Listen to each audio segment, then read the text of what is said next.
Hi, I'm Pastor Steve Talmage of Love of Christ Lutheran Church in Mesa. Each week, Pastor Nanette Christofferson and I seek to provide a brief introduction to two of the assigned Bible readings for the upcoming Sunday.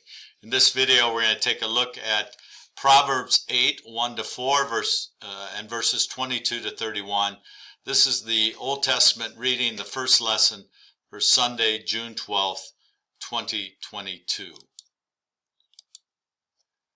A little introduction to Proverbs, as we've not looked at this book recently. It's part of the wisdom books of the Old Testament, books such as Song of Solomon, Ecclesiastes, Job, Psalms. Those would all be part of the wisdom tradition, wisdom literature. Traditionally, Proverbs has been attributed to King Solomon of Israel. Scholars generally agree the present collection of Proverbs dates to about the 4th century before Common Era. Wisdom observes life as it is and instructs people how to make the best of it. So this is a practical book in the Old Testament.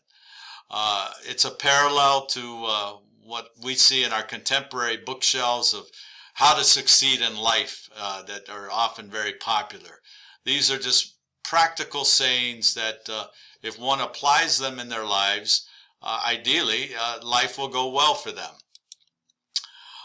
The theological accent in the book of Proverbs is seen in the continued emphasis over and over again on fear of the Lord. The fear of the Lord is the essential foundation of true wisdom. And fear is not just being terrified or afraid of the Lord. It's to honor, respect, revere the Lord. Israel's wisdom aims to help people develop a balanced life with proper relations to self, society, others, and God. The primary audience was young men to help them live successful and sensible lives. Remember, the Old Testament, it was a patriarchal society, and the emphasis was on young men, sons, and how they could live a good life. The wisdom is still to be honored and followed by all boys and girls, women and men. And so the advice is timeless, not just focused on the era in which it came out of. The outline of the book of Proverbs, chapter 1 through chapter 9, is the worth or the value of wisdom. Chapter 10 through 22, verse 16, is called the first collection of Solomon. So these might have been attributed to King Solomon.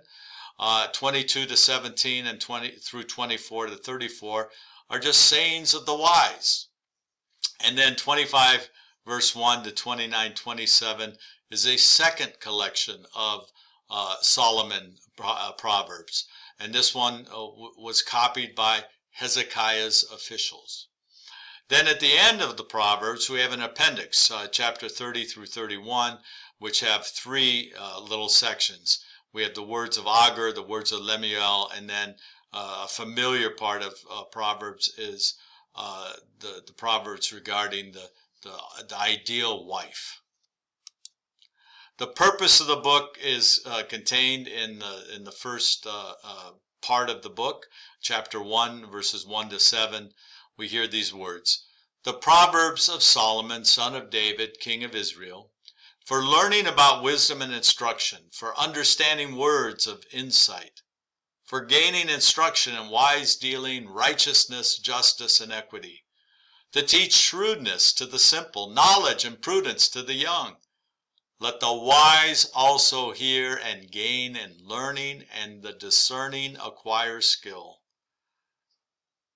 To understand a proverb and a figure, the words of the wise and their riddles. The fear of the Lord is the beginning of knowledge. Fools despise wisdom and instruction. So, the first part of this book is an invitation to learn to be wise. And that means having a spirit of humility, acknowledging God is God and you are not, and not despise the instruction, because that's what foolish people do. Wisdom. The word wisdom is feminine in both Greek and Hebrew. Proverbs portrays wisdom as a woman. Many of the sayings in Proverbs are directed to young men to avoid temptation and keep the right path. There are warnings against impurity and infidelity, affirmation of sexual purity and the temptation of adultery. We need to remember, in the context of the Old Testament, if you read the book of Kings and Chronicles, if you read the prophets, you know that much of the false worship and the pursuit of idols in the Old Testament involved engagement with pagan temple prostitutes. Wisdom calls. In our lesson, chapter 8, verses 1 to 4, listen to the passage. Does not wisdom call? And does not understanding raise her voice? On the heights beside the way, at the crossroads she takes her stand. Beside the gates in front of the town, at the entrance of the portals she cries out. To you, O people, I call, and my cry is to all that live. Wisdom is not exclusive. This is a call to everyone, all humans, to learn from her. And we see in this little brief section, key spots. On the heights, the mountains, the hills, was always a place of revelation from God. The crossroads is where business would be exchanged, where trade was coming, where people were coming with news from other places and making deals from other places. And then the gates in the front of a town was the place where the elders would gather to make decisions and judgments. And at the entrance of the portals is simply wherever there's an opening into a community or a building. Wisdom is there to provide understanding, to provide the guidance for all who live. Then, verses 6 to 21 aren't part of our reading, but wisdom speaks about her worth. You know how valuable it is to listen to her. Wisdom speaks about her authority. Wisdom knows what she's talking about.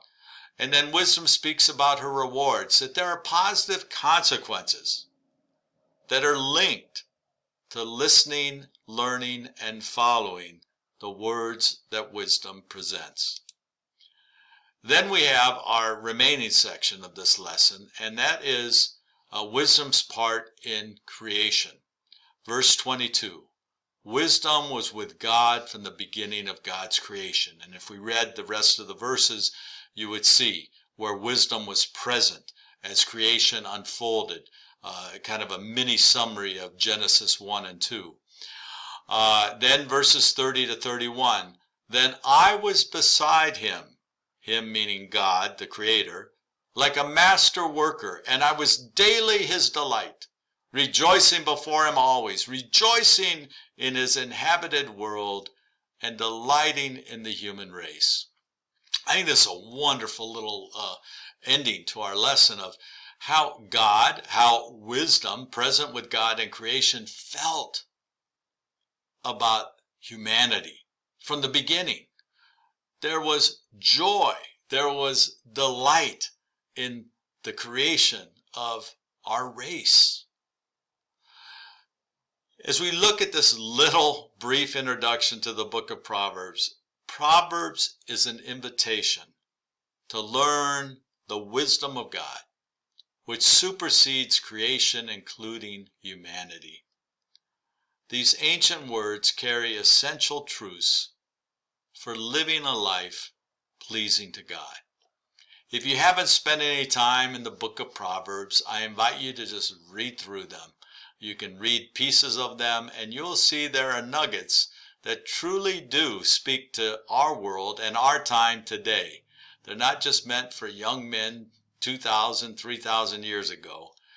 They are meant for people like you and me today. God bless you as you prepare to worship this Sunday.